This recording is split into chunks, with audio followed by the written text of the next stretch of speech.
Leta 2016 sem se odpravil na prostovoljno služenje, 61. generacija v Novem mestu. Med samim prostovoljnim služenjem sem pač ugotovil, da me ta poklic zanima in sem podpisal pogodbo o zaposlitvi.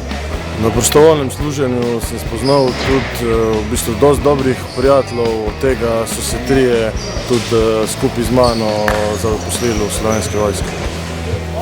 Potem sem januarja 2017 sem bil v Vipavi na vedu strelca. Ved strelca sem uspešno zaključil in bil napoten v 10. pehotni polk, 3. četa.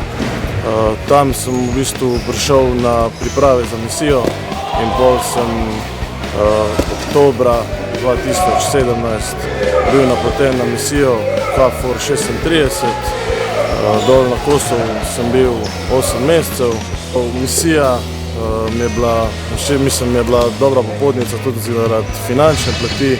Tam vsi vemo, da je plača 3-krat večja in da se ti splača iti dol, zato da pač se malo priješ s financami na zeleno vejo, sploh tako zame, ko sem mlad človek, da me čaka še življenje naprej, da se lahko pač probaš osamosvojiti pa zaživeti svoje življenje samostojno.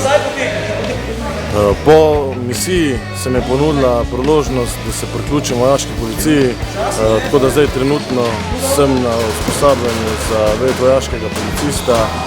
Pričakujem, da ga bom uspešno zaključil in da se mi bo izpolnila dolgoletna želja, da se tudi pridružim vojaški policiji.